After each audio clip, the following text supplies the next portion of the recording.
teacher is helping one of his students who is stuck trying to complete a writing assignment. The assignment is to write a 500-word story about her hometown, and she can't write a single word.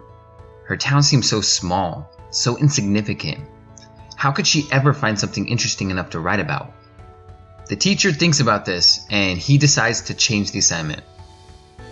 Okay, he says, your new assignment is to write about the opera house outside the classroom. In fact, start with the upper left-hand brick. The student is so confused. How is she ever going to write about a brick? But she didn't really have any other choice but to get started. Once she sat down to write, this exercise destroyed her writer's block and she seemed to have endless creativity. She came to class the next day with 20 inspired pages. When Josh was first starting his journey in chess, the first instructor he had did things a little bit different than most.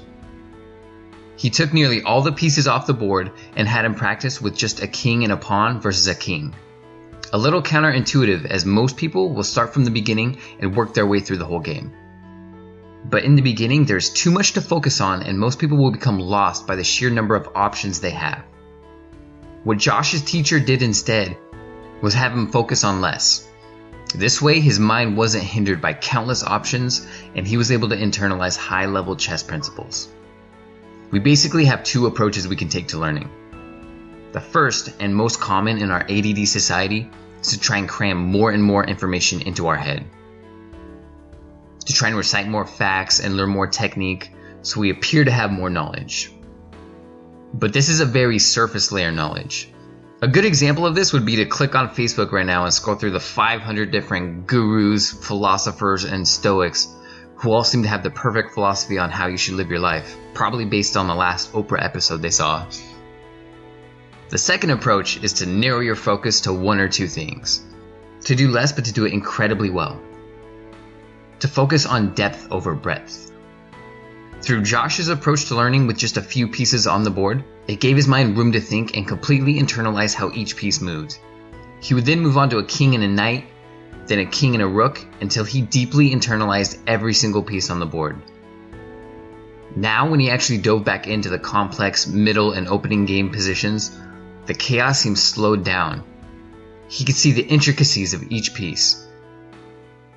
He had learned more by focusing on less, what he called discovering the macro by diving into the micro.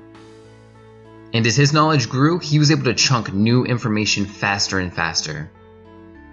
Chunking is the ability to take large amounts of information and group it together under a certain principle or pattern, where it can now be accessed as a single piece of information. This creates something called a carved neural pathway in the brain. Imagine it as having to cut your way through a dense jungle with nothing but a machete.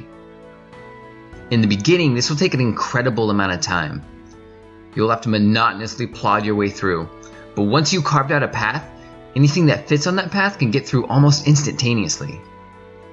As you learn, you will be able to discover organizing principles that allow you to access new information with increasing ease. A man wants to walk across the land, but the earth is covered in thorns.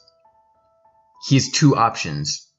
One is to try and pave a road, to try and tame nature into compliance. The other is to make sandals. Making sandals represents creating an internal solution. It represents a mind that is working in the soft zone. It does not require a submissive world to be successful.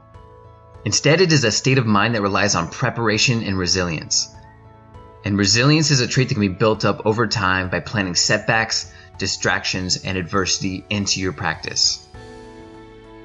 There are certain people you run into who you just know no matter what will always find an excuse to not get something done.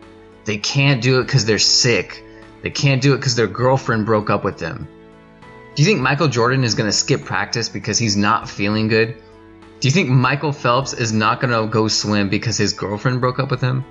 No, if anything, they are able to take distractions, pain, and setback as fuel to work harder. It actually makes them perform at a higher level. Nothing is going to stop them from completing their work. This is because they have cultivated a mind that lives and breathes in the soft zone. To become a master, you have to train and perfect your art no matter what. If you have a mind that is operating in the hard zone, you are saying, I have no control over my fate, and I need the world to cooperate in order for me to get my work done. On the other hand, if your mind is operating in the soft zone, you will either completely ignore external pressure or actually use it to enhance your creativity. Cultivating a practice in the soft zone will give you an internal locus of control, not just in learning but in life. You can create a proactive life, one that you build from the inside out. You're not reactive to whatever stimulus you happen to be exposed to. You're not going to become a lawyer because mommy and daddy always wanted it, even though deep down you always wanted to be an artist. You are going to live a life that is true to yourself. True learning and growth comes when we act in the outer reaches of our ability. You're like a hermit crab that is constantly outgrowing its shell. The only way the crab will grow bigger is by abandoning the safety and comfort of his former shell. Now he has to take his soft, mushy body out into the world. At times you might outgrow certain comforts, certain practice routines, certain teachers. You are now like a soft, mushy-bodied crab. At times like this, you have to go out and test yourself. Otherwise, you become like an anorexic crab that refuses to grow so he doesn't have to leave his shell.